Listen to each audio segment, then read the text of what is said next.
Hello મિત્રો, વિડીયોમાં તમારું સ્વાગત છે। જામનગરના માર્ગ પર વધતી જતી બેફામ ડ્રાઇવિંગની ઘટનાઓ વચ્ચે દિલ ધડક અકસ્માતનો વિડીયો સામે આવ્યો છે। શહેરના વ્યસ્ત એવા ગુરુદ્વારા સર્કલ પાસે એક ખાનગી લક્ઝરી બસ ઊભી હતી, જેમાંથી એક યુવાન પોતાનું પાર્સલ ઉતારી રહ્યો હતો। જેવો આ યુવાન પાર્સલ લઈને બસની એક તરફ ખસ્યો, તેની ગણતરીના સેકન્ડોમાં જ પાછળથી આવતી એક બેફામ કાર સીધી જ બસના પાછળના ભાગે ધડાકાભેર અથડાઈ હતી। તો જ્યાં મિત્રો હાલ મોટા અને મહત્વના સમાચાર સામે આવી રહ્યા છે।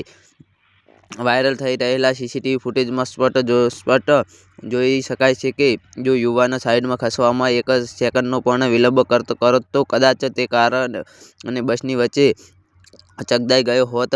યુવક જેવો ખસ્યો કે તરત જ કારે બસને એવી ટક્કર મારી કે આસપાસના લોકો પણ ફફડી ઉઠ્યા હતા। આ ઘટનામાં કારના કચ્ચર કાણા નીકળી ગયા હતા। તો જી હા મિત્રો, હાલ મોટા અને મહત્વના સમાચાર સામે આવી રહ્યા છે। અકસ્માત બાદ સ્થાનિક લોકોના ટોળા એકઠા થઈ ગયા હતા। ઘટનાની જાણ થતાં જ પોલીસ કાફલો ઘટના સ્થળે પહોંચ્યો હતો। સીસીટીવી ફૂટેજના આધારે પોલીસે કાર ચાલકની બેદરકારી બદલ ગુનો નોંધી ફરિયાદ દાખલ કરવાની તજવીજ હાથ ધરી છે। તો જી હા મિત્રો, આના વિશે તમારું શું કહેવું છે મને કોમેન્ટ બોક્સમાં જરૂરથી જણાવજો, અને ચેનલ પર ન હોય તો ચેનલને સબસ્ક્રાઈબ કરવાનું ના ભૂલતા। તો વિડીયો પૂરો જોવા બદલ તમારો ખૂબ ખૂબ આભાર।